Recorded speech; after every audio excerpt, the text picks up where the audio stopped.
Hello there. I should have a hat, right? I have one somewhere. I thought tomorrow is Christmas Day, no? Why you wear hat already tonight? I have no idea. I was going to wear, but I thought we save it for tomorrow. Tomorrow I wear it to make up, okay, huh? Make up for today. How are you? Yeah. 大家好。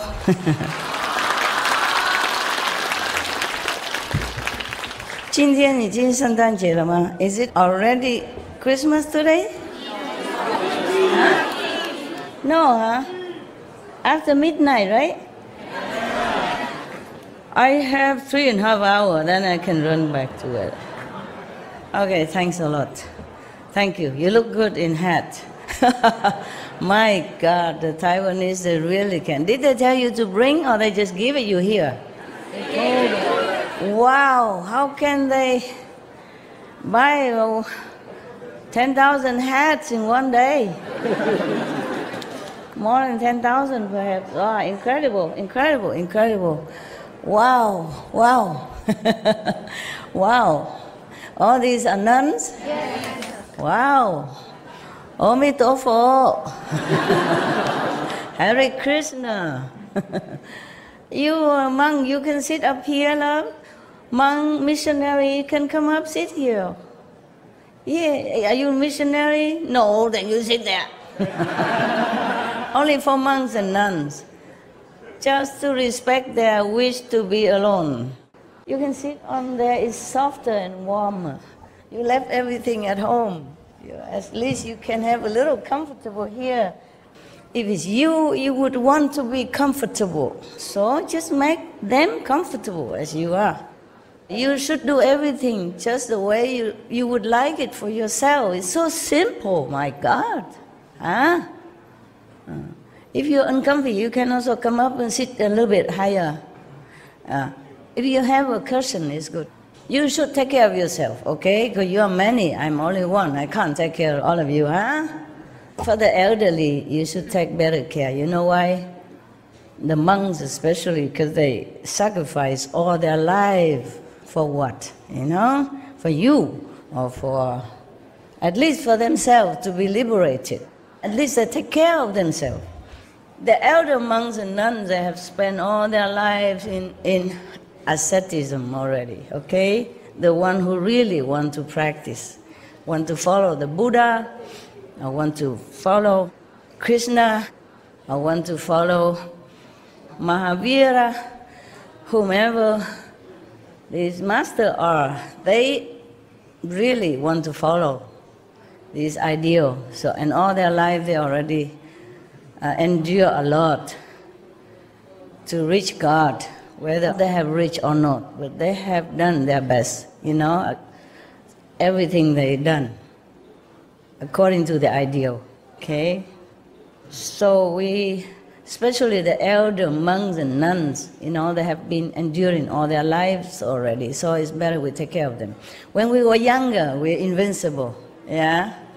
And when we're older, it's more difficult to adjust to different conditions. I keep telling you all the time. Yesterday I want to tell you something, and I tell you now before I forgot. I just say something, remember, like in the white magic? Because you were talking about trees. Remember that somebody touched some trees here, and then he felt the vibration, you know, whatever that is, the blessing or the response, the love, whatever he felt. The tree, and he called that maybe Buddha tree. Yeah, all the trees are Buddha's tree, or magic trees. If you have respect for them, they respond, and they help you also. Yes, I remember some other people will come and talk to the trees and all that, and have a wishing come true, their wish come true, and stuff like that. Because remember last time I told you the story about the kusha grass. Gods, yeah, there was Shakyamuni Buddha, one of his reincarnation. You were not there. Oh, you forgot already. All right, so simple. Every grass, you know, like big maybe a group of grass, every tree has spirit of some kind that dwell in it. Yeah, take care of the tree, or that is their dwelling place. They are assigned to stay there, and that's their home. Yes, and they do bless the surrounding as their job. Just like police or something, he's assigned to some special station and give him a motorcycle, something like that to work with. Now, trees, they do have their magical power, their healing power, loving power, and they do help you with advices and all that even, but you, the deaf, don't hear nothing, see nothing. Yeah. So one of your brothers touched a tree and then he felt something from the tree. Now you know what I'm saying is true, yeah? You heard it yesterday, right? Now you know, at least you, the one who experiences, know that what I told you is the truth. I tell you the truth all the time. But at least that, in that aspect, you know one truth, okay? We sometimes don't believe the Master until we experience it ourselves. Never mind, I'm very patient, okay? Very, very, very patient. I wait for you eternally until you know it yourself.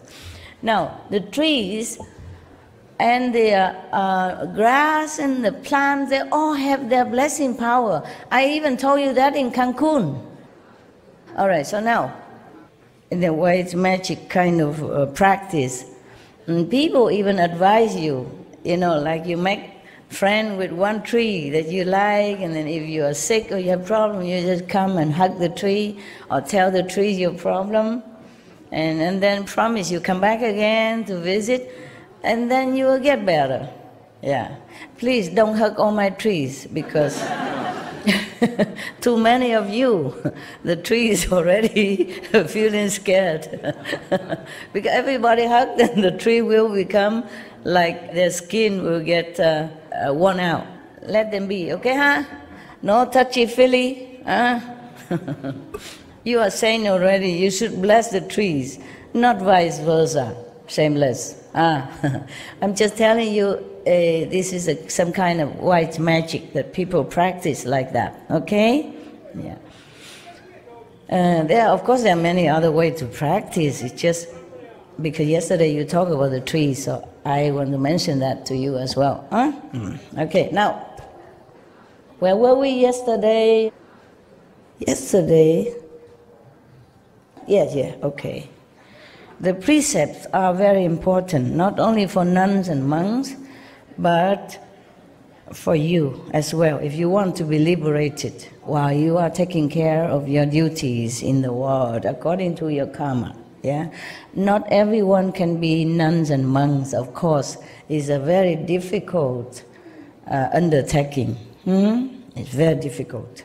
It needs a lot of discipline, a lot of training yourself, a lot of self-introspecting, a lot of sacrifice, yeah, for personal taste, personal freedom, everything, many things. Yesterday, when I given you some cookies or crackers, I say if you're hungry at night, maybe you shouldn't eat a lot, but you can eat a little bit of this to calm your stomach. I was talking to the nuns and the monks, and then one of you said, I'm hungry, Master, hungry, Master. You always hungry when you see my cakes or my so-called blessed food. I was talking to the monks and nuns, because the monks and nuns sometimes they don't eat in the evening. So I thought, okay, in case it's cold here and your time change, and if you're really hungry, eat a little bit of this exception. I was talking to these people, not you. Because you can always go kitchen anytime, after midnight, before midnight, and then take something to eat. The monks and nuns, mostly they don't do that. Maybe because they don't eat in the evening, maybe because they keep the dignity.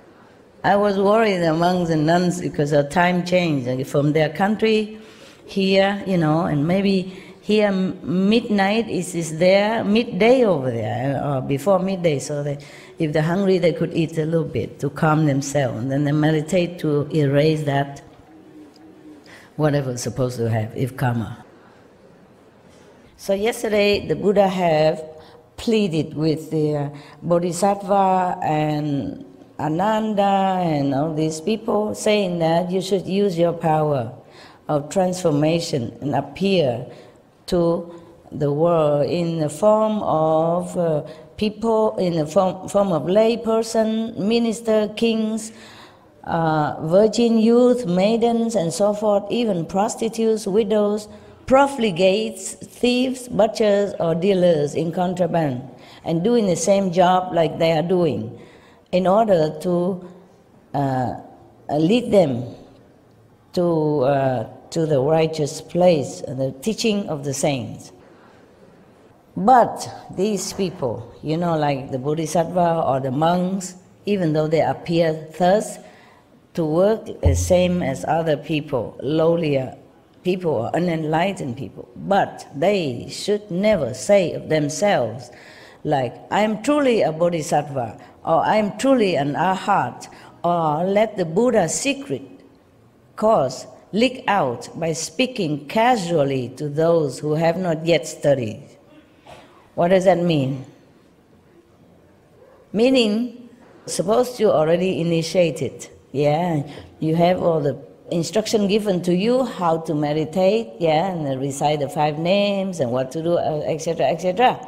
You should never tell that to other people who are not yet acquainted with the teaching and who not even know what the 5 names meditation. Of course, as I told you at the time of initiation, you keep all that to yourself. Same here, same here.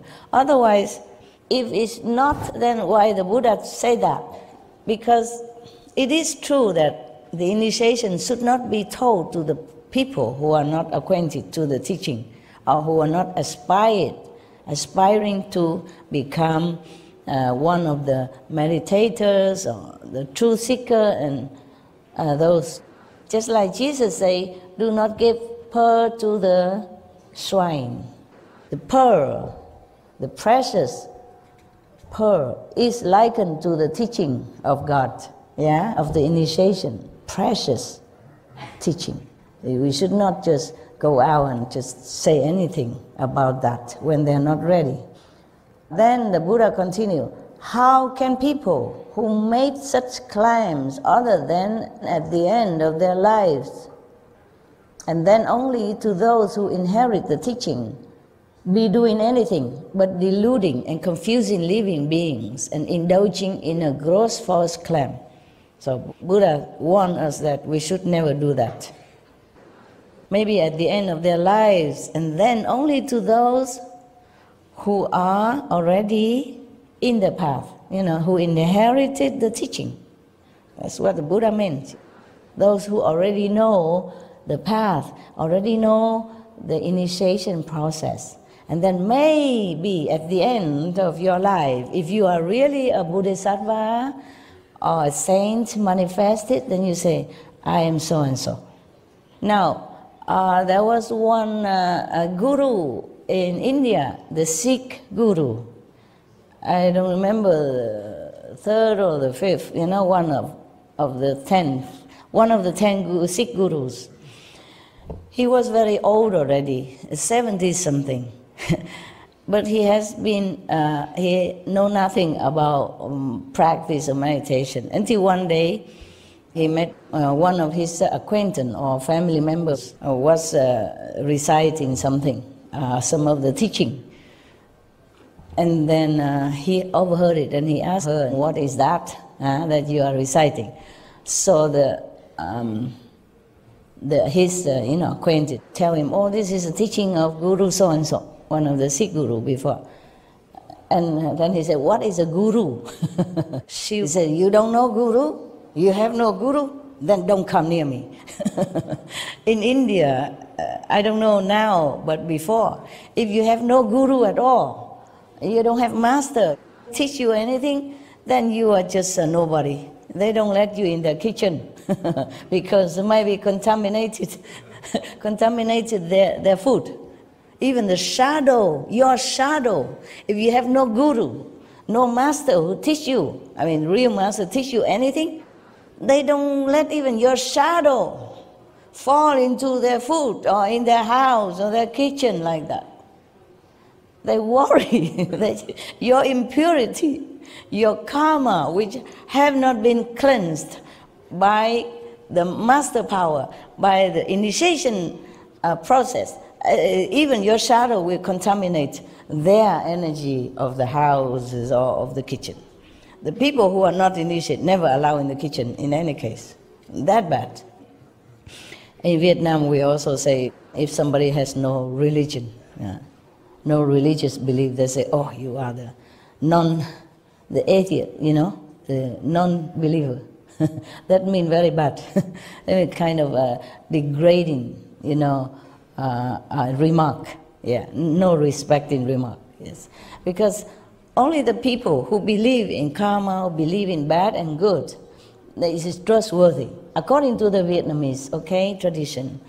Because if somebody believes nothing, you know, don't worry about the bad consequences of his karma, of his actions. That means he could do anything, because he has no principle to hold his action to be in a straight way or moral standard.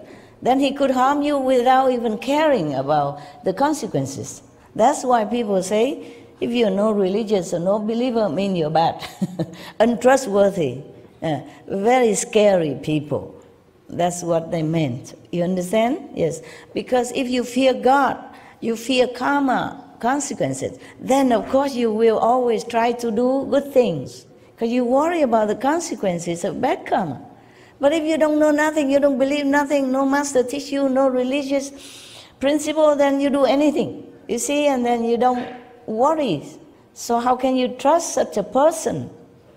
It's just like somebody in the society who don't care about the law, who not worry about the police, or who don't care whatever happened, whatever he does. So he can just go to steal or maybe harming people without caring. It's not trustworthy. That's what it is. So the Buddha say that whoever claim himself to be a bodhisattva, except at the end of their life, when they have to review themselves, if they really know they are bodhisattva, and they review themselves to those who already in the path, then it's okay. If not, then they are just deluding themselves and others. And that's a very bad false claim, which is one of the greatest lies. Thus, when you teach people in the world to cultivate samadhi, they must also cease all lying. This is the fourth clear and unalterable instruction on purity given by the thirst come ones and the Buddhas and the world honored ones, you know, forever, in the past and now. Therefore, Ananda, one who does not cut off lying is like a person who carves a piece of human excrement. Yesterday we told already, and hoping that it will smell like sandalwood.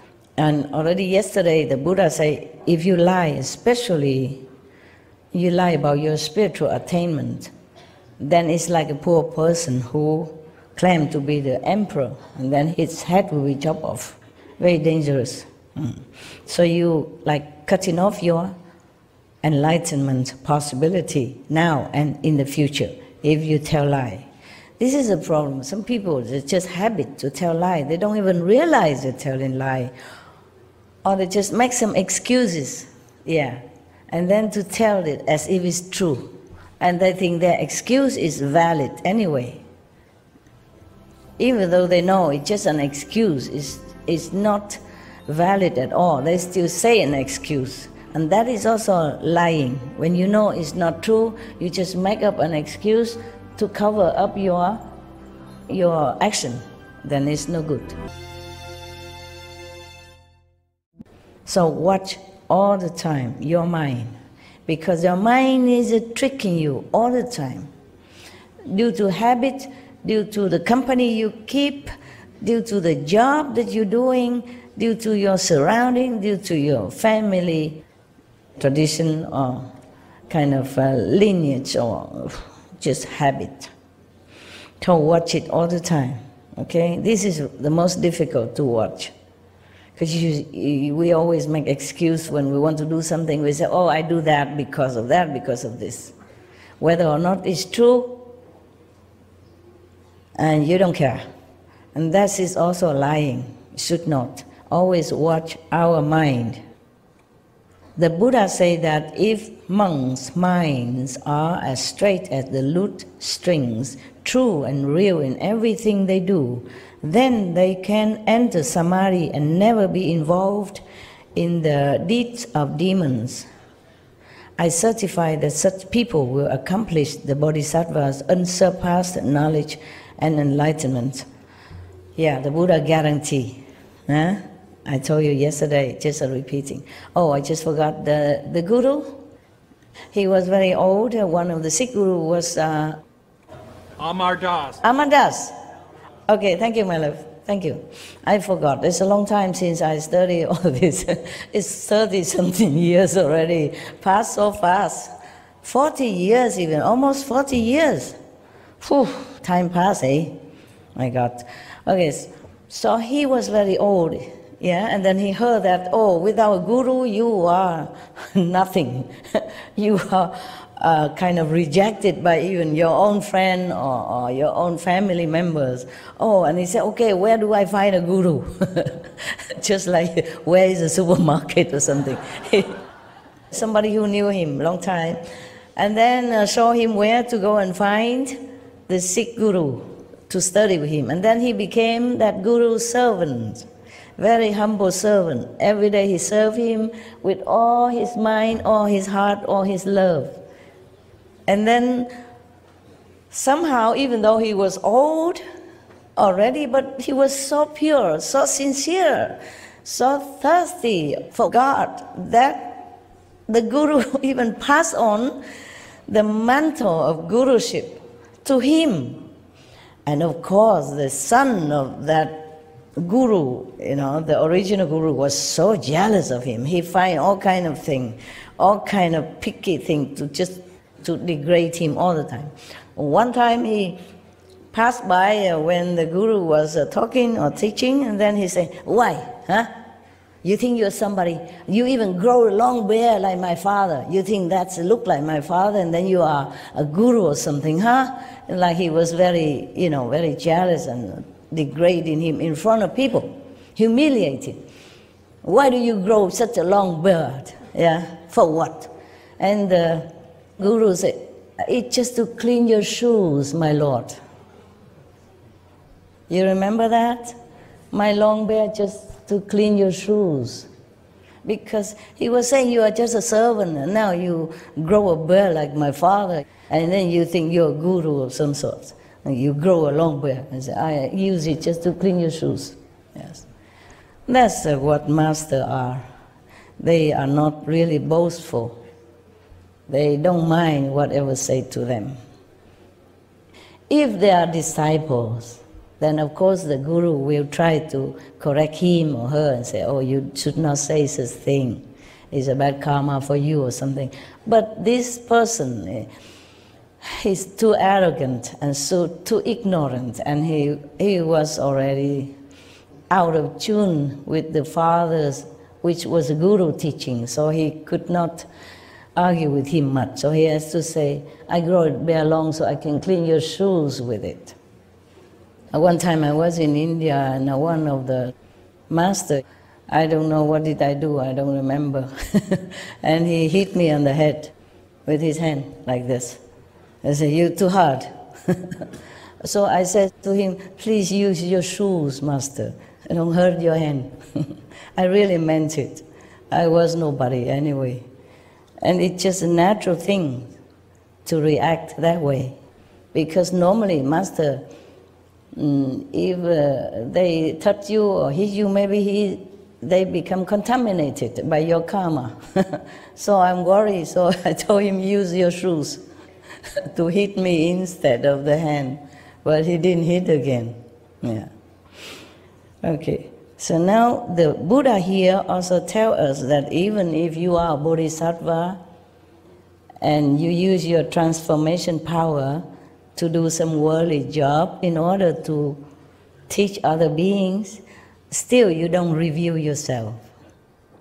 Then the Buddha continued saying that if one does not practice any of these tokens of renunciations of the body on the causal level, then even if one realizes the unconditioned, one will still have to come back as a person to repay one's past debts, exactly as I had to undergo the retribution of having to eat the grain meant for horses. But I told you yesterday already, it's just the karma of the world and the disciple that made it happen that way, because the Buddha would never be in any defilement in order to have to undergo any retribution at all. The Buddha has been Buddha for countless of aeons, and he is never defied in any way. He has never any karma. It's just all appearance in this delusional world like that. Because the real Buddha has become just like an ordinary being. He has to go and beg for food, he has to wear the robe, he has to do things, and it's just like any human beings. So it's just so ordinary that people cannot always believe that he's a Buddha or a saint. Even people try to kill him or assassinate him or harm him in many different ways, or even defiling him, accusing him wrong thing. Like one of the women came and accused that the Buddha make her pregnant. And then the Hufa beat her stomach up, and then the pillow comes out. But the Buddha would never say anything. It's just the Dharma God did that, and then the pillow comes out. Instead of any baby inside, just pillows. Yeah, the Buddha has never harmed anyone, even in that lifetime. He just went out, begged for food, come back, meditate, and teach his own disciples, mind his own business. And still somebody wants to, humiliate him like that. Imagine, He done nothing wrong. Yeah, but he says something like, you don't wear leather, you don't wear silk, you don't drink milk, you don't eat butter. Oh, of course, it probably harms some business. And some of these business people probably get angry with him and want to show him up, like that. So it is very difficult to be in a position of spiritual teacher. There's always some trouble waiting for you somewhere. There's always somebody who don't like you, even your own disciples. So yesterday we read all that already, so I skip it. Oh yeah, about the prostitute and everything, and butchers and everything already. Okay, Ananda, you ask about collecting one's thoughts. I have now begun to explain the wonderful method of cultivation for entrance into Samadhi. Those who seek the Bodhisattva way must first be as pure as glistening frost in keeping these 4 rules of deportment. If one is able to never give rise to anything superfluous, then the 3 evils of the mind and the 4 of the mouth will have no cause to come forth. So just keep your mind, keep control of your mind. Every time something bad arises, just cut it off. Think of something opposite, something more noble, something clean, moral. Because the mind is just something, it's like a habit computer, and it just keeps coming out whatever it has received, by the habit or by the surrounding, by the society, by the company you keep. So just keep him in straight line, walk the line. Before I forgot, we should really thank the past masters, monks and nuns and scholars who have taken time to record what the Buddha is teaching after the masters nirvana. And also for the past and present person, lay or monks or nuns who have really dedicated themselves, sacrificed their time and precious health or under any difficult situation to translate this so that I can read it to you. And we have to thank them. And may they be blessed forever by all the Buddhas, past, present, and future. May their merit be immense. May they be liberated forever. Thank you.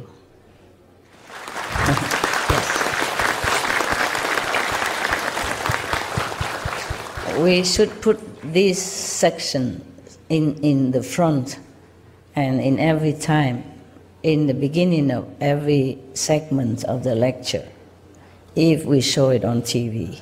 Yeah. You should put it in the end also, beginning and the end of any segment of this lecture, of this continuous series of lecture. Okay, now Ananda, if one does not neglect these four matters, and further, if one does not pursue forms, fragrances, taste, or objects of touch, then how can any demonic deeds arise? I mean, we keep our mind pure, simple. Have what we use what we have what we need. Need and greed are different. Therefore, we have to keep our mind in a straight line, yeah? Knowing how much the mind can lead us astray, we have to keep it under control, using the Buddha's teachings. The Buddha say, if there are people who cannot put an end to their habits from the past, you should teach them to single-mindedly recite my light atop the Buddha's summit, unsurpassed spiritual mantra. The Buddha taught many mantras, okay? For you, just recite the 5 names. And the 7 gifts, okay? That would be good enough for you, busy body lifestyle. In our modern time, we have many comforts. Due to splendid inventions of all kinds, our lives have become more comfortable and convenient. Nevertheless, because of that, we also have to work harder in order to earn them. In the Buddha's time, it's easier to practice purity of mind, I think, yes, because you don't go too far anywhere. You just eat whatever inside your community that produced, yeah, and you just interact with each other in your village, in your hometown mostly. Most people are like that. And things they eat are very simple. And they don't have to buy a car to go out to a big supermarket to buy a color television. Before, we don't even have television. And then we have a black and white television. And then later we say, what? You still have black and white? No, I want a color television. And I don't just want a normal TV. I want super-sized TV, flat screen, etc., etc. Therefore, we work harder, we're busier, and our mind is so difficult to control to the limit of what we need. Instead of just be satisfied with what we have, we want more and more all the time. Therefore, we are always in need. And when we're in need, we must think of the way to have what we think we need. And then we forget what is important in life. We have to keep up with the Jones, and then we forgot that we should keep up with the saints. We should remember what's important, because this life we will leave behind. Everything we have, we must leave behind. Anytime, anyway. You don't even know if it's tomorrow or next day. But just too busy, forget. Thus, we, the practitioners of the Kuan Yin method, always have to remind ourselves what is important, what is less important. And whatever we can minimize, downsize your life, then just do that. so that you don't have to spend your precious moment thinking of how to get more things. A precious moment thinking of have to go out and buy this, buy that.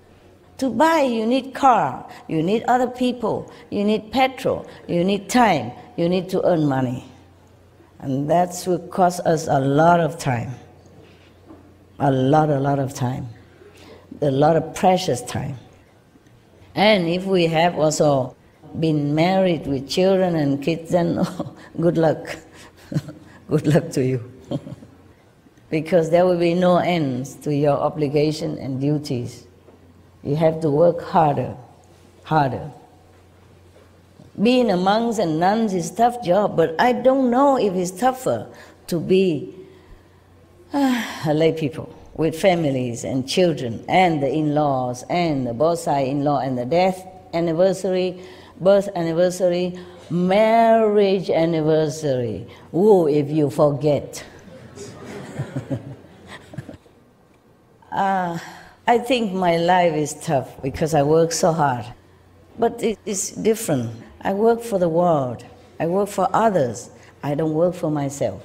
Of course I do work for myself also, but that is not the point. Most important is work for the world, for others. So whenever I go somewhere, I do something. I always ask, is this good for the world? Is this better for the world this way? Where do I stay so that I can meditate better? Where do I stay so that I can get a better spiritual merit points to give it to the world? Always this question. I never ask like, where do I stay so that I get more food, or more comfortable, I become more pretty, and get more things, nothing. I came here new, like all of you. I have no true a house yet. I just stay in one of the ready-made house. We have many buildings already here before, and all the Buddhas and Bodhisattvas, they resided here before we came. So I just let it be like that, okay? So all of you, the Christian, the Hindu, the Sikhs, the Jain, or the Seventh-day Adventists, the Hare Krishna, do not think that Master is biased with Buddhism. It's not like that. This place has been for Buddhists, because the people are Buddhist, okay? They are vegetarian and all that. So they put a lot of Buddha statues, Bodhisattva, Bodhidharma and all that around. And they also have other kind of lesser Bodhisattva, some divas or local gods and stuff like that, but they moved them all already. Their own gods they moved. It's just the Bodhisattva and Buddha already stationary. They stand fixed, they don't move. So we just leave them as is, okay? If I can, I have time, I will invite others, saints, to come to our place. Yeah, because now this place is officially ours. We can have more gods.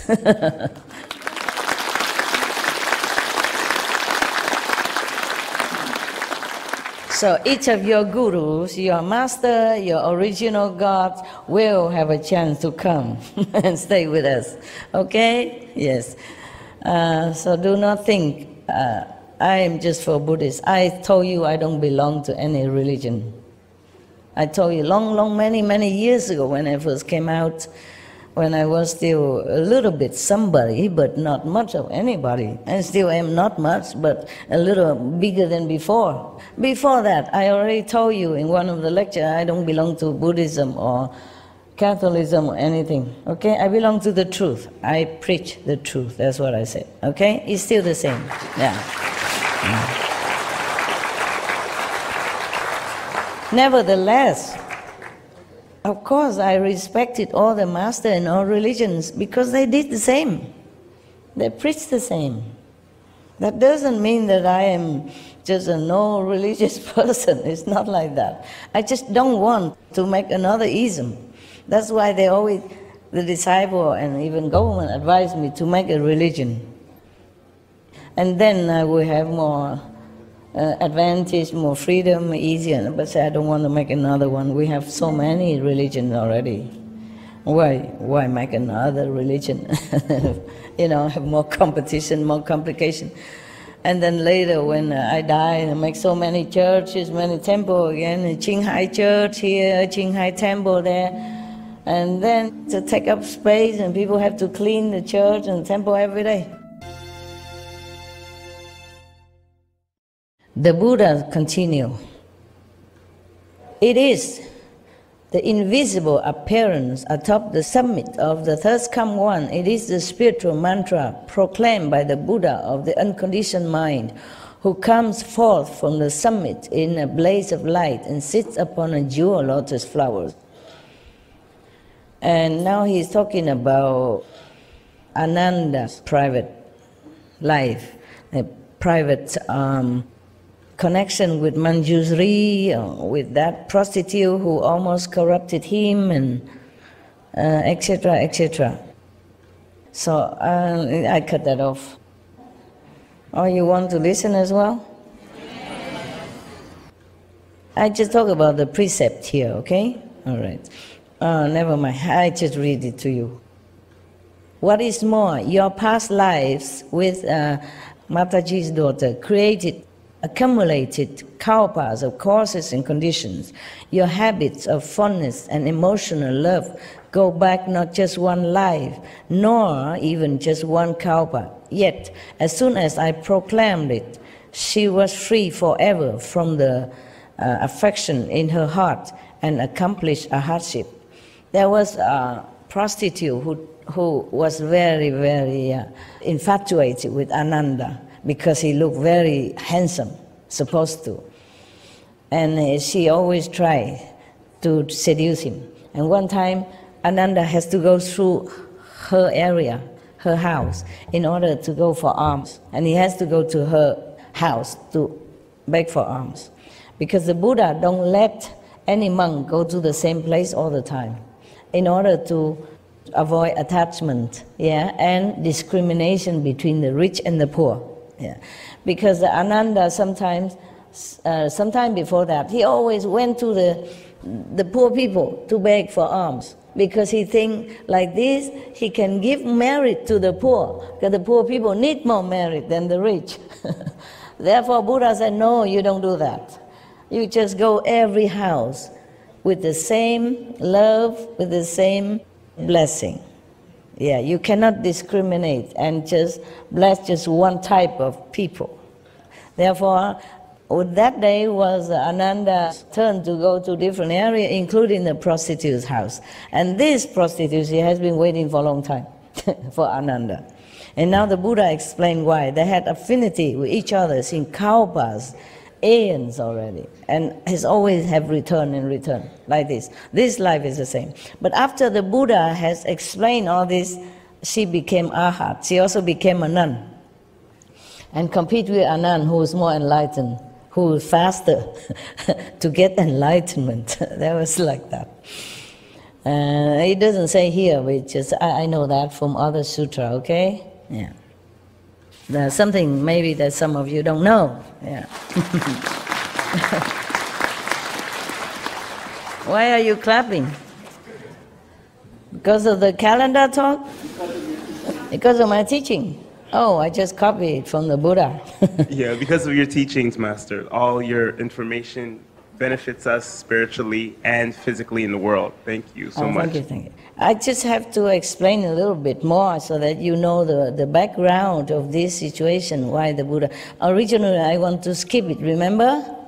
This is private thing and all that, but I thought, never mind, I just read it. I thought I would read it, quick, but then I remember this story, and then I begin talking. Habit dies hard. I just have to tell you what is what. Okay then, now, so she has accomplished a hardship, this so-called prostitute. That prostitute, the Buddha continued, that prostitute who had no intention of cultivating before she met Ananda, she always wanted to wait for Ananda to trap him. She was imperceptibly aided by that spiritual power and was swiftly certified to the position beyond learning. She's gone so fast into the spiritual elevation, beyond learning. Means she already too enlightened. These people no need to learn anymore. Yes. Then what about you, sound hearers in the assembly, who seek the most supreme vehicle and are resolved to accomplish Buddhahood? He asked, question mark. For you, it should be as easy as tossing dust into a favorable wind. What then is the problem? The Buddha man looked at the prostitute. She had no intention to practice any spiritual thing, any teaching, nothing. And she was a prostitute even. It's a kind of opposite of spiritual way of life. For example, like that, the people look down upon prostitutes, they think they are nothing, they have no moral, no understanding, no concept of a decent life. In any country, people look down upon prostitutes. Even in such a free country, where prostitution is like a professional job and is illegally practiced, still people do not think well of prostitutes. Therefore, Buddha said to the assembly of monks and maybe others, Deva and Dragon and lay people, he said, she has no idea of spiritual practice, no intention. And after I explained to her, with my power, she became Arhat. I mean, not immediately like that, but she intended to become a nun right away. And she ran to Buddha, because Ananda, he almost succumbed to her charm. And then he prayed to the Buddha, please help me, Master, help me. Because she was already pinning him down like on the bed or something, and she was beginning her job, and he was already almost gone. But then he remembered the Buddha, said, please help me, please help me. And then the Buddha used his transformation body or sent somebody. And then Ananda immediately can escape, awaken, like as if from a dream, and then he ran back to the Buddha. And this Mantaji's daughter, the prostitute, run behind. So she was running after Ananda, and both of them arrived in front of the third-come one. And then she said, give me back my man. I want him, I want him, I love him. Return him to me. She complained to the Buddha. He already mine. Why you take him back? Give it back to me. Okay? And then Buddha said, okay, calm down. What is it about Ananda that you like him so much? She think about it. Said, I like his eyes. Yeah. She couldn't say anything. It's too much in love, too much, very already too intoxicated in her physical desire and love for Ananda. This is because of karma in the past lives. You see that? Okay? She cannot help herself. She cannot. Of all the men that she knew in the past, and that up to that moment, she cared about nobody. Prostitutes, they do business. They don't fall in love, nothing. But only Ananda she likes. And whom she's in love with? A monk. That's the problem. So she said to the Buddha, I love Ananda's eyes. He said, oh no, these eyes, it's full of, ugly things that come out, the white stuff sometimes come out, the tears running down. And if he's sick, all these pools coming out, you don't want his eyes. So she said, I like his nose. She said, I love his nose. Because the Buddha asked, what's the reason you like him? What is it about him? I said, I love his nose now.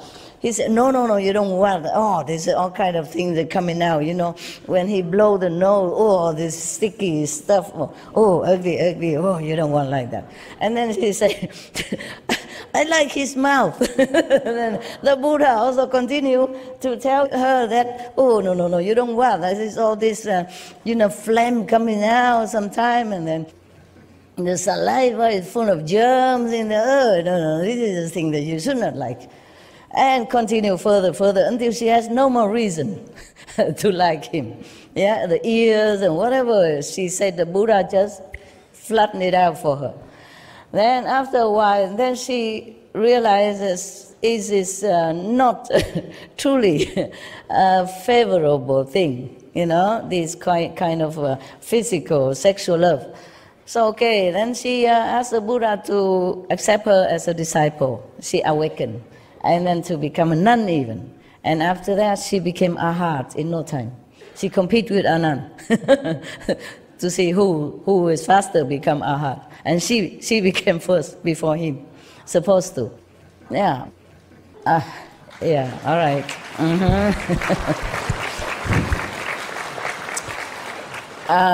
It's not because Ananda was slower or less spiritual. It's just his destiny to serve the Buddha first, okay?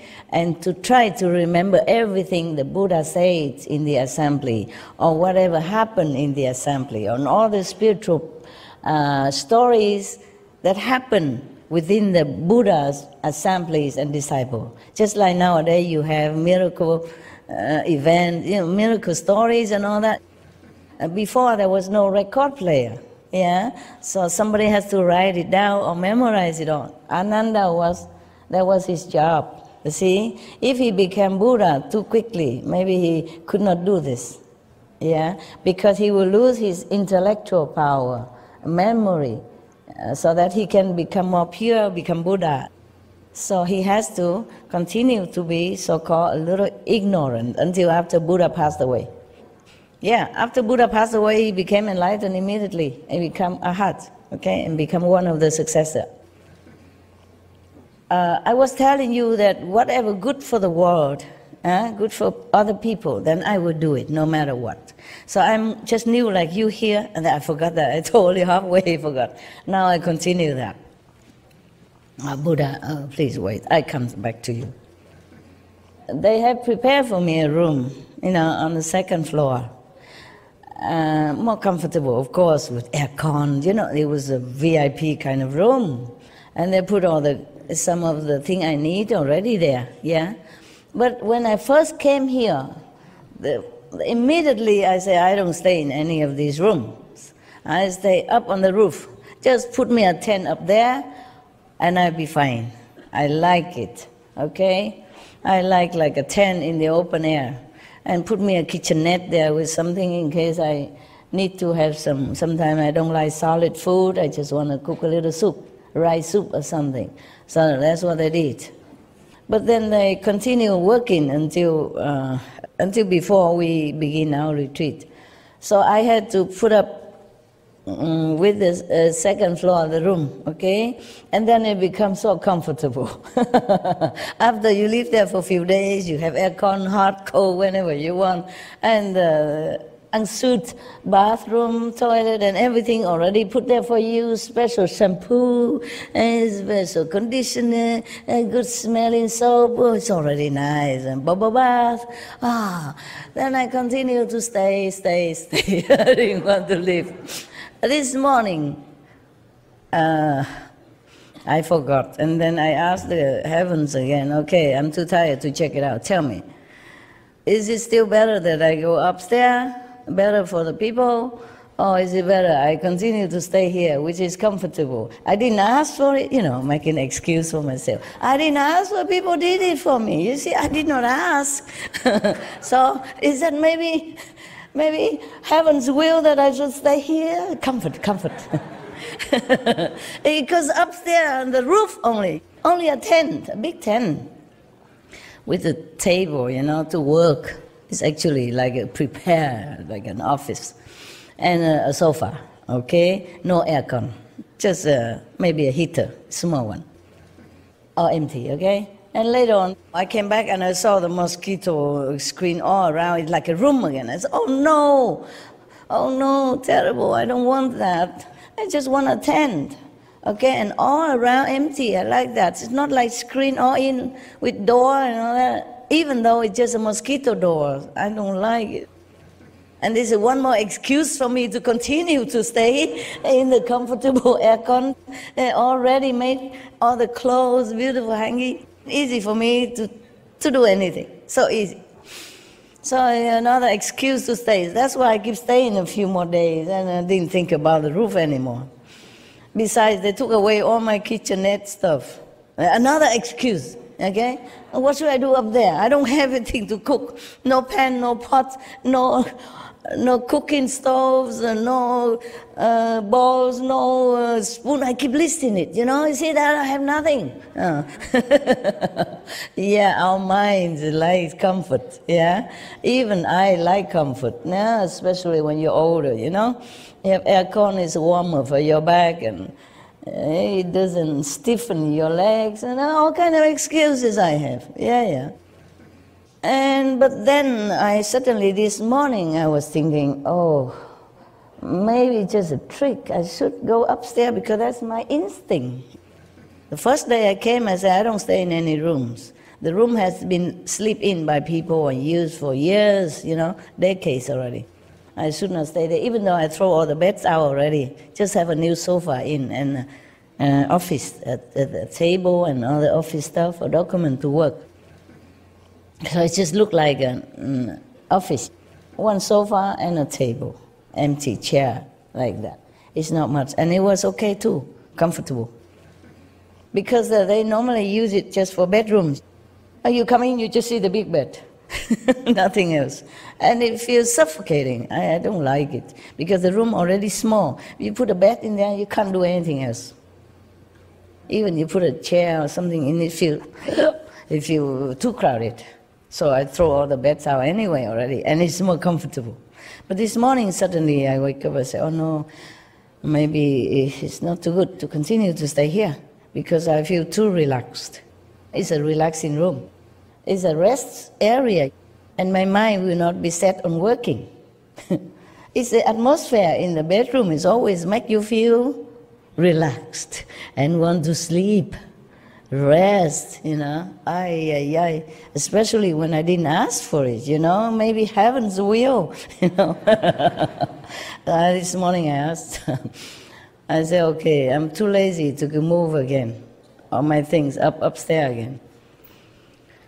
But okay, what is better for my work, okay, for the world? And they say, move, leave this room. I said, what, really? Repeat again. So they say, leave the room. It's better, okay, better for you, my work, yeah. So immediately I left, immediately, at that minute. Yeah, I don't want to further arguing with my mind. I know it is the right thing. It's my first impression anyway, and I wanted to do that. My tent is still up there, okay? And so I move whatever necessary. I couldn't move the whole thing yet because there are clothing. But I moved the symbolic of work, like computer, yeah, telephone, bathroom stuff, you know, toothbrush and stuff like that, and a blanket, yeah. So that is already a symbol of my new life, a new area. It's all the necessity, and there's some clothes, yeah. So it's okay. The mind can trick you for comfort. I really felt very comfortable in that room. Often I can't sleep very well, but in that room I sleep so well and I feel peaceful there. That's why I didn't want to leave. I thought it's heaven's will. Blaming it on heaven. It's not true. Sometimes a comfortable place doesn't mean a good place, okay? You might not have peace at the end. Not peace within yourself only, but peace with other coordinating people.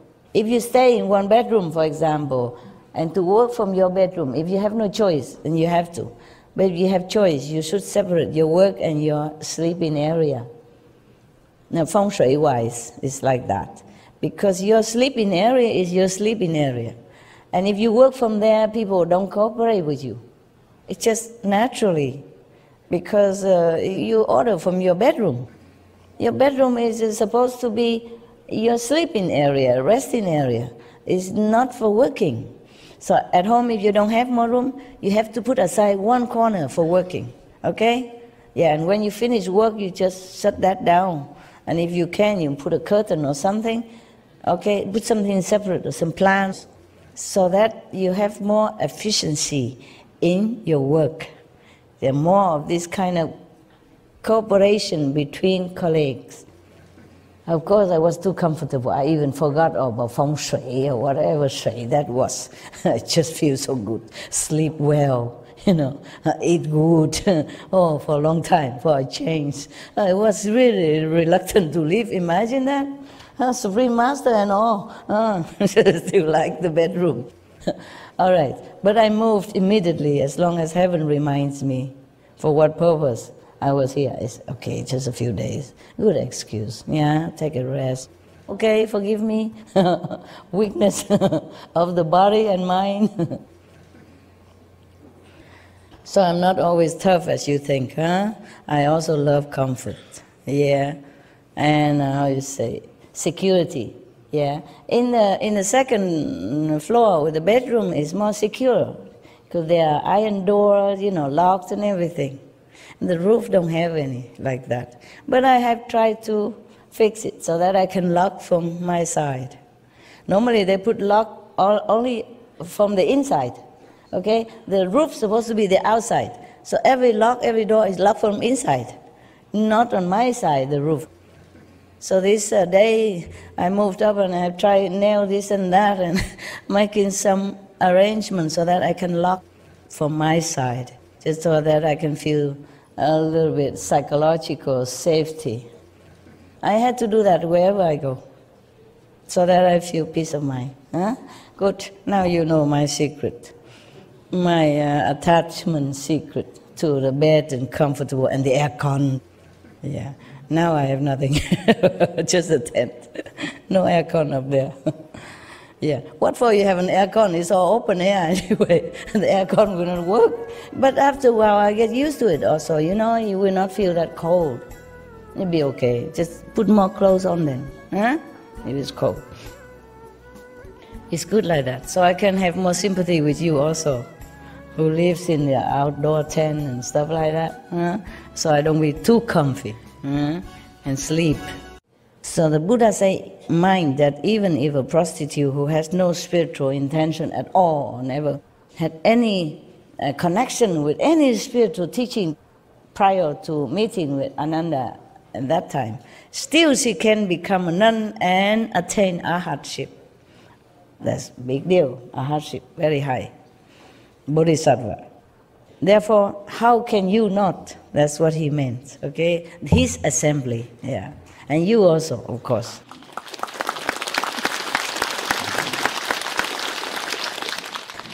The Buddha continued. My God, has nothing to do with the precept, and I keep talking, huh? And you don't stop me even. Huh? You're supposed to stop me when I blah on. Enjoy my attachment to my bedroom. enjoy my weakness, yeah? I confess to you and you enjoy? All right. I hope I don't have any more of this story to tell you to enjoy. That was my weakness. I also love good food. Yeah, I love Indian chapati, roti, and this fresh chutney, they made it with all kind of spice and flavor. When it's fresh, it's like heaven. The chutney you bought from the shop is nothing compared to that. When they make it, chop there's a carrot into finger size, and other kind of vegetable, even cauliflowers, and then they put, I don't know what kind of spice they put it. Oh God, tastes so good. Even I forgot my dignity, I come and beg for some. And they give me just a little bit, because I prepare it for everybody. Normally, they wouldn't give it to you before everybody, but I don't know, they feel I was too skinny, too small, so they feel pity for me, and the woman gave me some. I never forget that taste, because I was hungry, and also it tastes so good. And fresh, freshly prepared. It's not too sweet, not too sour, not too salty. It's just perfect. The Indian woman, they can make it. Oh, man. And here, even you make it here, it's not the same. Okay? They put all the love in it also, because for their gurus and the disciples who came to their house, oh, they make it so good. All right, all right.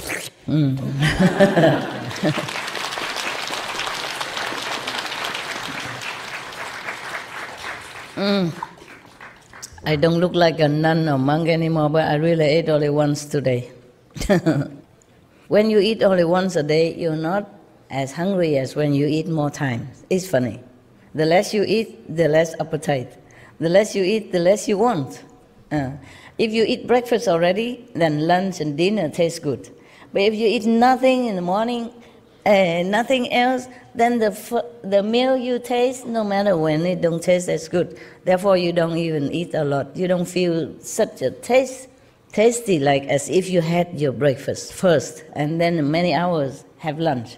If you have no breakfast, you just eat, but you don't feel. It feels okay, but not no big deal. Now, the Buddha continue, and those in the final age who wish to sit in a bodhimanda, meaning sit in the meditation, the enlightening meditation method. Sit in that way, not just sit, but really have a purpose, a method, a goal, and a truly deep understanding of why you're sitting. Otherwise, you just sit, no use. There's one more advice for you. If you want to sit longer without moving much, you have to sit full lotus. I cannot do it here because it's not very favorable here. If you sit in the full lotus position, you can sit longer. Although it might be uncomfortable at first, but after a while you get used to it. See it or not?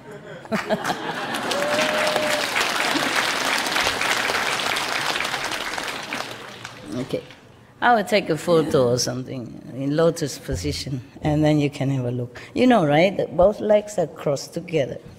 It's a little hard at first, but you get used to it. Not because of sitting in lotus position you will become Buddha, not like that, but you're more stable.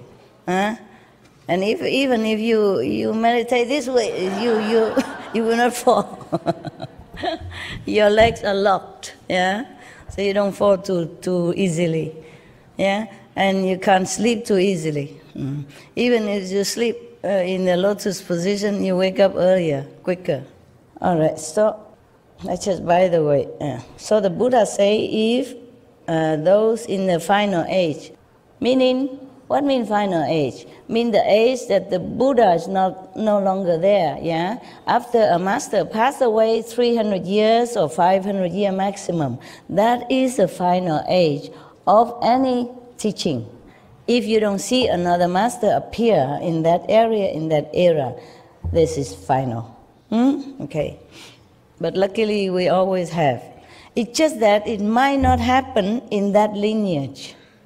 So you might think, oh, Buddha's gone forever. The teaching and the lineage of the spiritual power of any master is like a river. Sometimes it's hidden under the earth somewhere, and you thought this is the end of the river. No. It will seep out somewhere and then appear again. So it's just like that. Any of the religious people should look where the river reappear, and do not be attached to a location of the original river. Because in all age, all religious branch, there will always be a master somewhere, and not be in the same lineage, not be in the same religious order, but there will be a master for the world. For our world, yes. And even in hell, there is a master called Kristigaba Bodhisattva. He will stay there forever. Because he vowed, before he became enlightened, he vowed that he will save all the people in hell. He vowed that he will stay there forever until the hell are empty. All hells are empty. He said, if all hell's not empty, he will not take on the Buddha's position or fruit. He won't become Buddha if all hells are not empty. So he continued to stay in hell to teach the hell beings, whoever he can teach. Whomever still has enough, a little bit of spiritual inclination, he will teach them.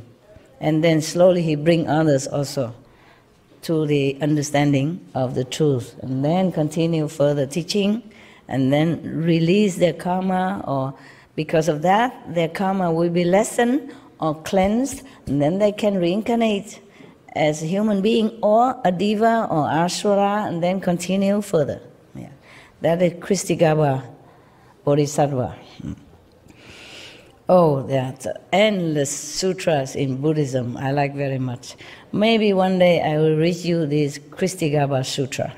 Yes, it's very interesting. He talked about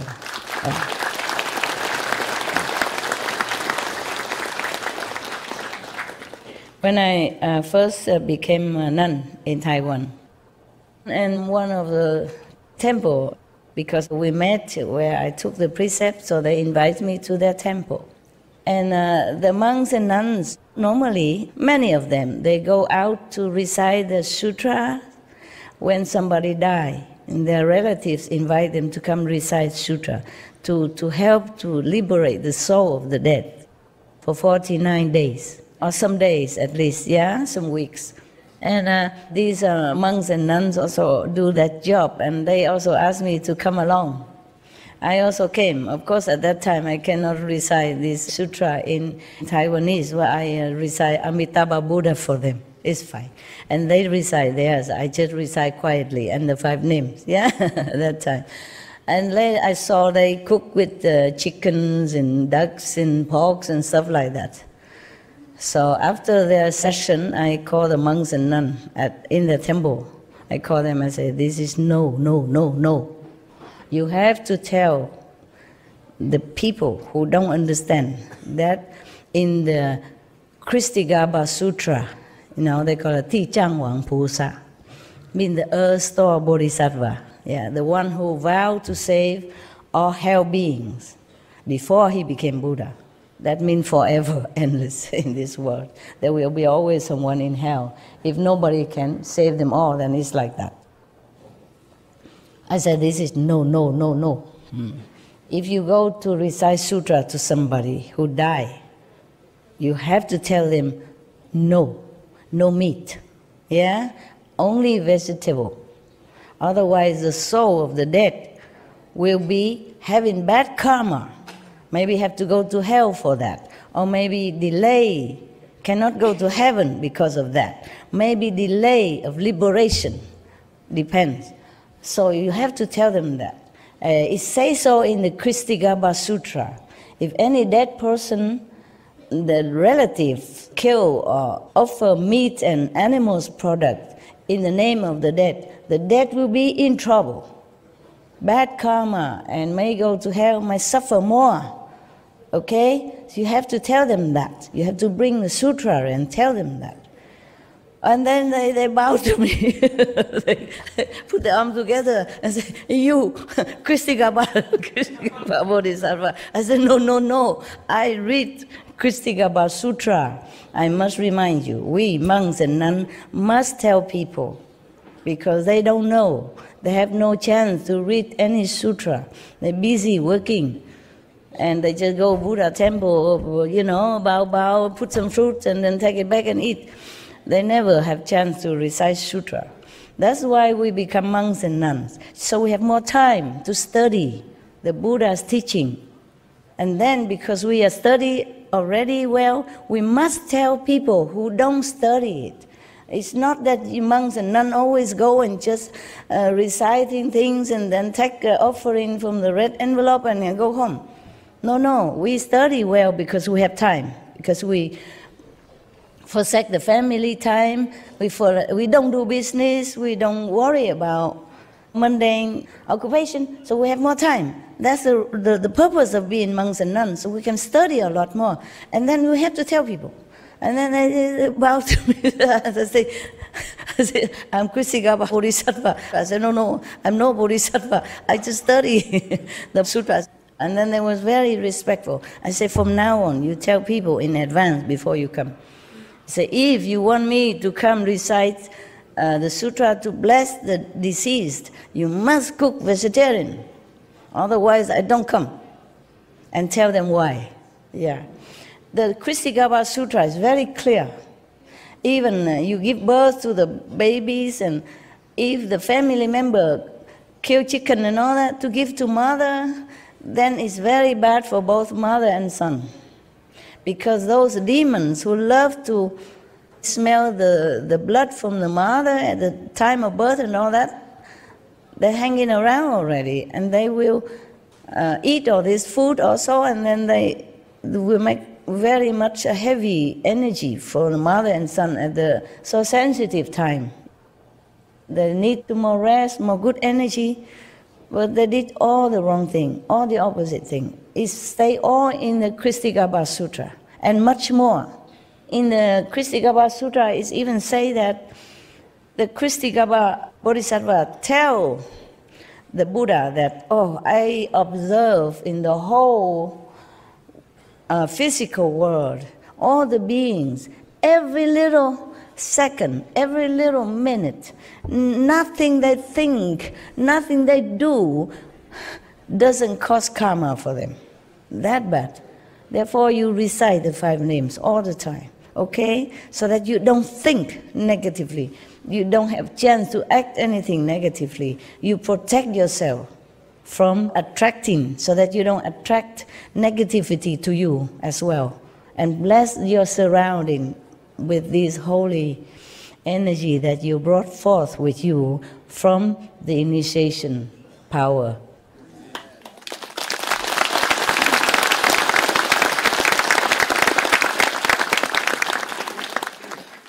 So the Buddha say, those in the final age who wish to sit in a bodhimanda, enlightenment meditation, enlightening meditation, must first hold the pure precepts of a bhikshu, of a monk, okay? To do so, they must find as their teacher a foremost shramana who is pure in the precepts. You mean some of the monk-like, yeah? If they do not encounter a member of the Sangha who is truly pure, at least somebody like a lay person but take precepts, okay? Because Buddha has different precepts for different kind of disciples. 250 precepts, okay? But of course some of them are light precepts, so you can can modify a little bit. Like for example, in the Buddha's time, the nuns and monks take shower only every 2 weeks. That the Buddha said you can modify it. He told Ananda like that, okay?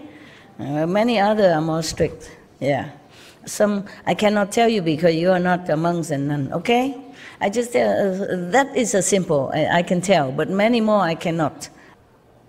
Or like if you eat in the assembly, you take from public kitchen, food or offering, you don't cover the vegetable with rice, or you don't cover the rice with food. Meaning you just do proportionately what you need. Because sometimes if you like more vegetable, okay, then you try to cover the rice so that people don't see how much vegetable you take. Or you don't try to cover the vegetable on top of the rice so the people don't know how much rice you take, because you love that kind of rice. Rice is not always white rice. Indians, they have delicious rice, that's why. You understand? Yeah. This kind of precept, the Buddha says some light precept you can modify, like that kind, okay? Further, I cannot tell you, I'm not allowed to.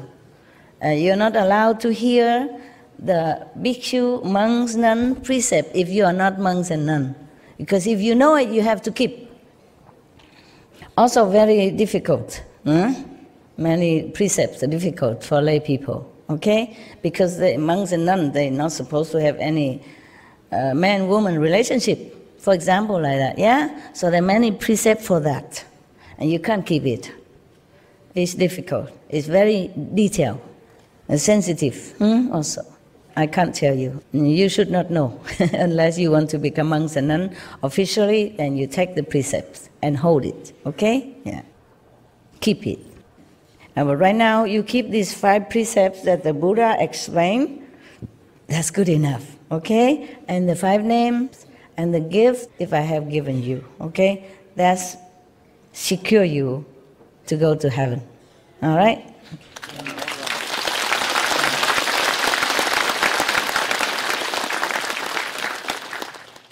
So the Buddha emphasized again, again, and again.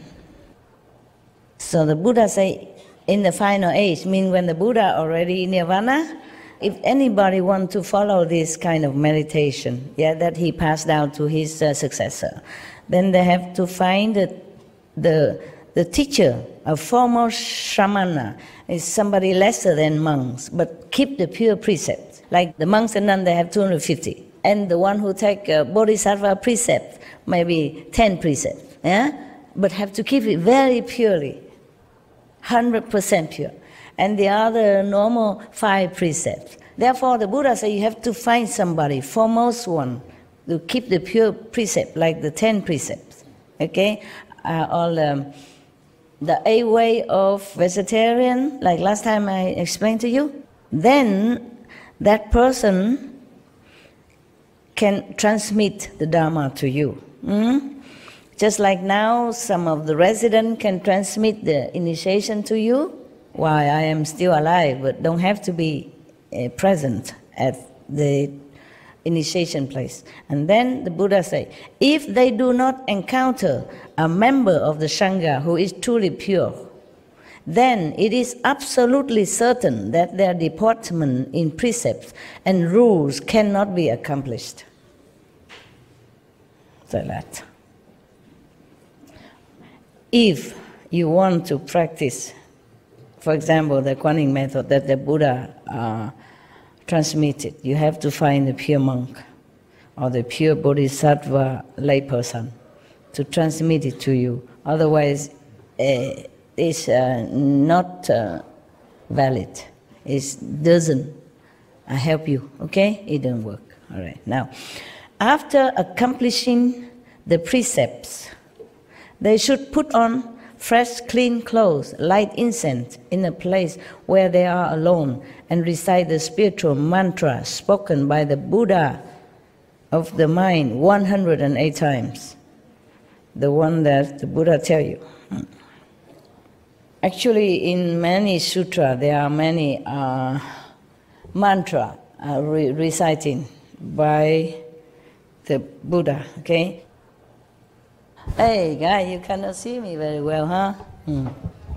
Some of you, huh? Yeah, poor thing. What to do? If I stand up, then the people behind don't see me. If I sit, then the people in front don't see me. Yeah, this is the life we have here, okay? It is not perfect, yeah? But you are perfect. You will be perfect. And that's important.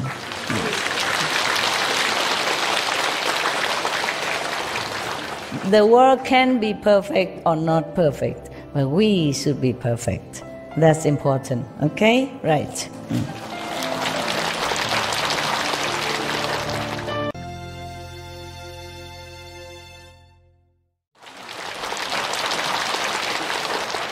See, the Buddha always emphasized the precepts. Again here he said, after accomplishing the precepts, they should put on fresh, clean clothes, light incense, and recite the spiritual mantra spoken by the Buddha 108 times. Why is that? It's just one of those numbers, okay? 108 times so that you don't forget. After initiation, you might forget the 5 names. Just go somewhere, recite it, make sure you remember, so that every day you continue to practice, so that your mind will be ingrained into this spiritual power already, yeah? Not just after initiation, immediately go out, chop something, or chat. Try to find your quiet, peace place. Continue reciting the 5 names. Remember, refreshing yourself, the instruction, and all the levels, landmarks, so that you won't forget. After that, they should secure the boundaries and establish the Bodhi Manda.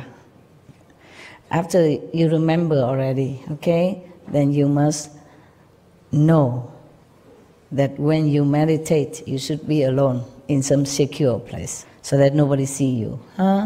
Better. In the countries within them, they should seek for the unsurpassed thirst-come ones throughout the 10 directions to emit a light of great compassion and anoint the crowns of their heads in the countries within them. What does that mean? How can a country be within you or anyone? Huh? Okay. When you meditate, you are in different levels of consciousness. Maybe you pass through them, or maybe you contain them, or maybe you just remember all this landmark at the time of initiation so you can recognize where you're going. The Buddha said to you, within them, within these countries, but within those countries within you. That's why the Buddha say, in the countries within them. Within them, meaning these people, the one that he just mentioned, the one who practice Bodhi Manda. Same in the Bible. Bible say, in my Father's house there are many mansions. It's the same thing, okay? So remember all that. What? Can I relate something with you? Tell me. Because you just say contain something, and what is happening in the last 4 months? I always assimilate 5 names. With one time was 2 masters, then 3 masters, now it's 4 masters, including you, and God. And God is the one that contains all of them. And every time that I recite them, now I am right into that circle myself. And when I'm in that circle, I don't know nothing else. Of this world, right? Okay. Yes. You're in Samadhi, yeah, it's good. Yeah, you mentioned that contain, and it's like that, yes, sense, yes. What the Buddha say here is, in the countries within themselves. You see what I mean? Within you, within those people who practice after initiation. He didn't say in the country, in their country, or in heaven, something. He said within them. All the masters speak the same language, yeah. In my Father's house, there are many mansions, okay? The kingdom of God is within you. See, the Buddha say, all the countries within them, meaning the spiritual level of practice within them, okay? Then they should seek the Buddhas, they should seek the blessing of the first come ones, meaning all the Buddhas, in the 10 directions to shine great compassion light toward them, toward these practitioners, and anoint the crown of their heads. Yeah, bless them. Ananda, when any such pure bhikshus, oh now, bhikshunis, he also saying that now, meaning female monks, yeah. When any such pure monks and nuns or white-robed donors in the Dhamma ending age who can rid their minds of greed and lust, hold the Buddha's pure precepts, and in a Bodhi Manda make the vows of a Bodhisattva, and can bathe upon entering each time and day and night for 3 weeks without sleep, continue this practice of the way, I will appear before these people in a physical form and rub the crowns of their heads to comfort them and enable them to become enlightened. The Buddha will manifest just like transformation body, yeah? Even though it looks like physical body, but it's not the Buddha in physical body anymore. So the Buddha say that after initiation, if you secure your place and you do practice for 3 weeks long without sleeping, like I guess a retreat for three weeks, and keep the pure precepts, no sleep. I don't think I should tell you this because it's your specialty. Okay, wait a minute. So the Buddha say if they can do that, the Buddha will really appear to them and help them, rub in the head and help them to become enlightened. What is?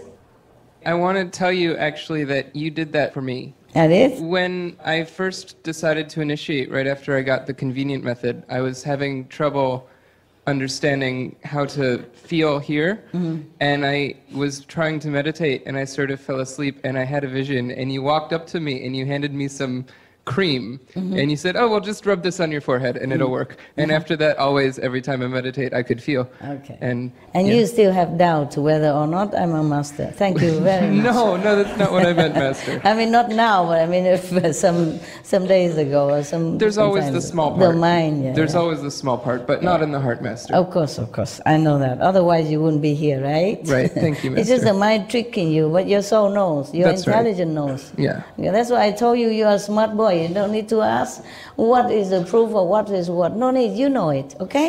Okay. Right. Thank you, Master. Don't let the mind trouble you and rob you of your enlightenment and faith. Yeah. Faith is the mother of all virtues. That's what I said. Yeah. Buddha said that the same.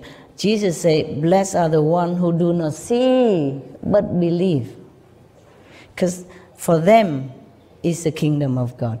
Because they're pure, you know. Maybe their karma blind them not to see vision or light for that period of time, temporarily, but they believe in the master teaching. They still inherit the kingdom of God. They still go to heaven, okay? Yeah. All right, thank you for telling me that. You look fatter today. Did you eat a lot or something?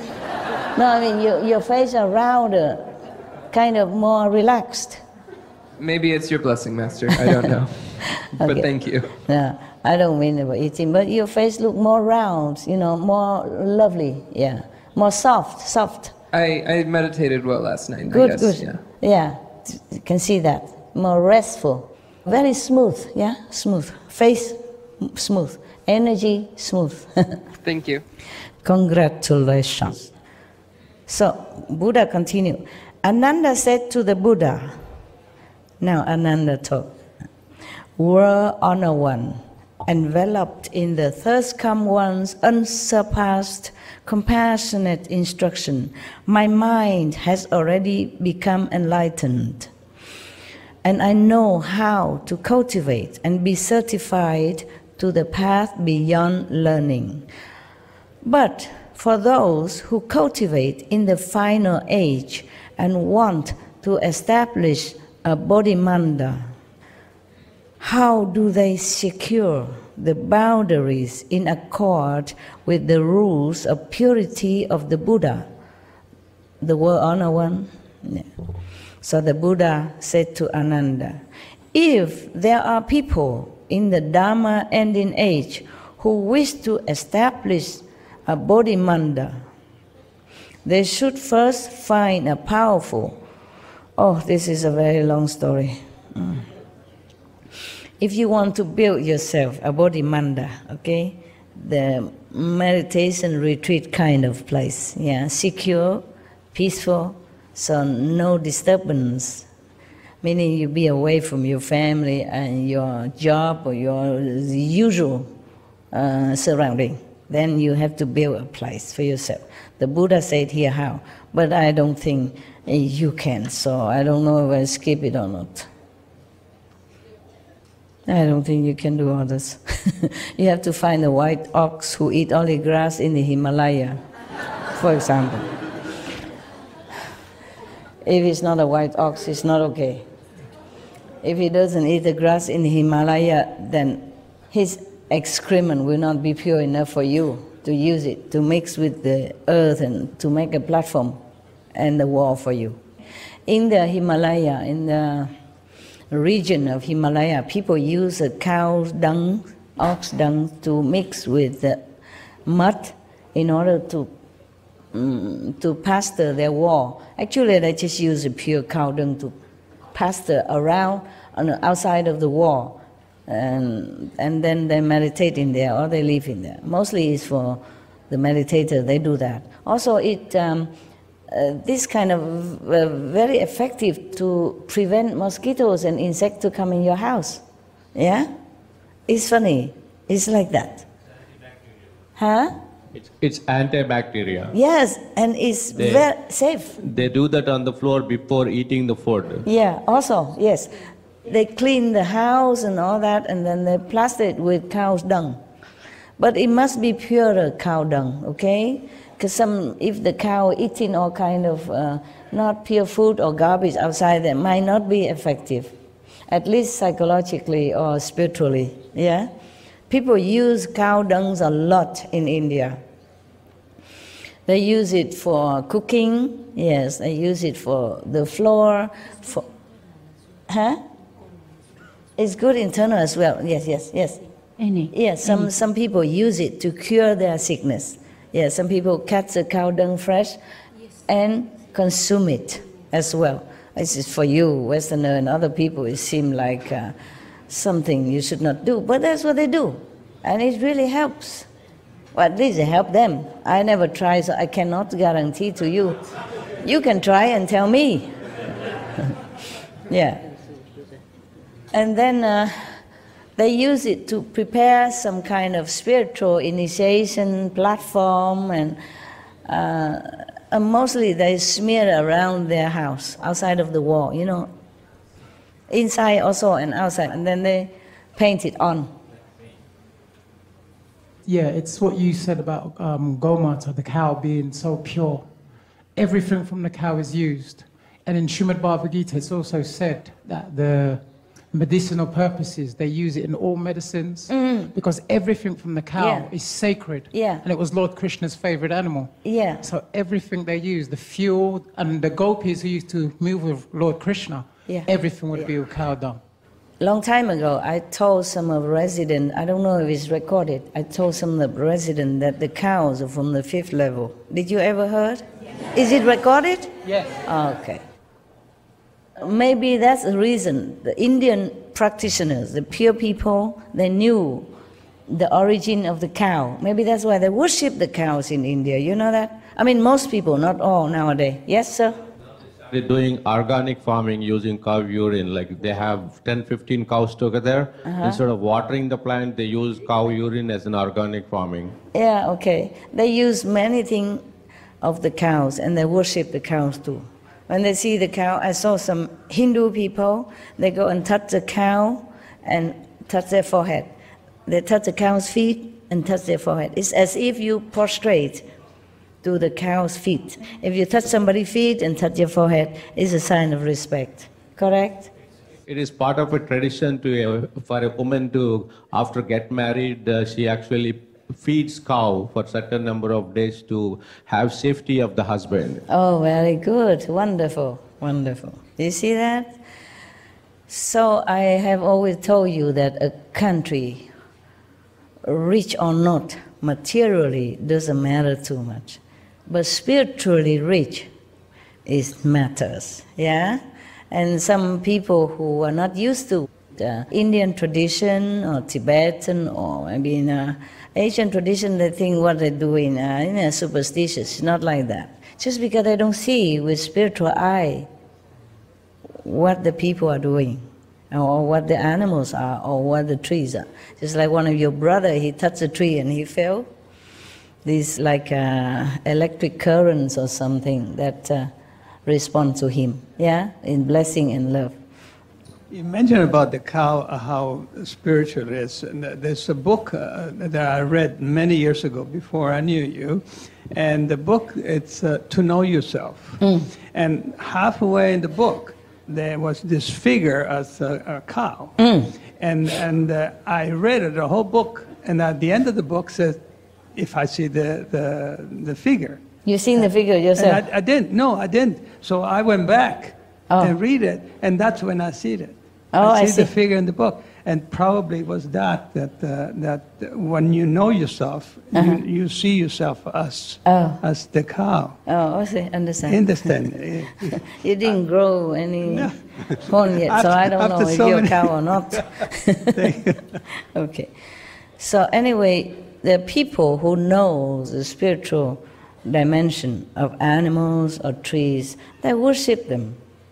And then we, sometimes ignorant, civilized, educated people, thinking, oh, that's just, they worship things, it's not worthy and stuff like that, okay? They worship mountain, river, they all have goddesses in there.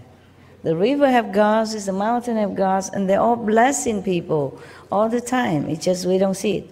If you actually see the picture of the cow, there are all the gods and goddesses painted on each part of the body of the cow. That's Oh, Indian tradition. see that? And the government of India is banning slaughtering of the cows, and the government already banned animals Yeah. in the zoo and everything. I saw saw it in some, Supreme yeah. Master TV. Very good. And Supreme Master is donating money to take care of those people who are suffering.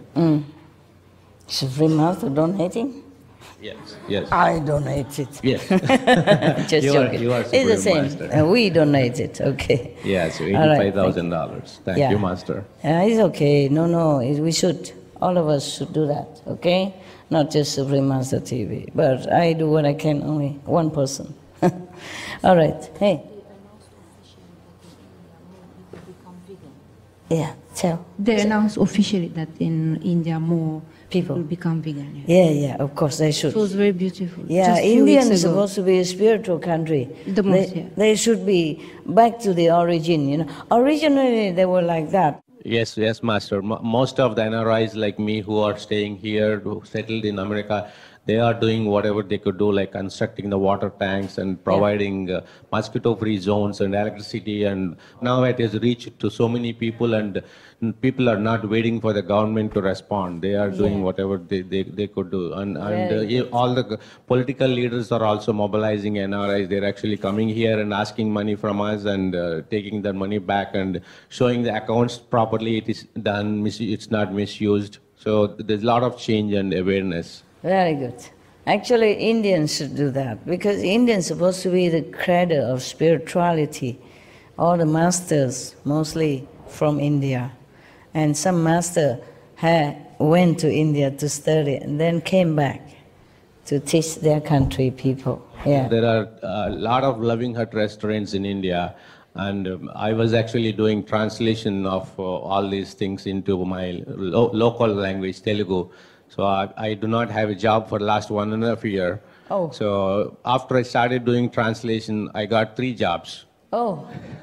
So I picked the one most I like most, and with your abundant blessings, my entire family is initiated, and so we are so happy, and all the problems are taken without even asking your help.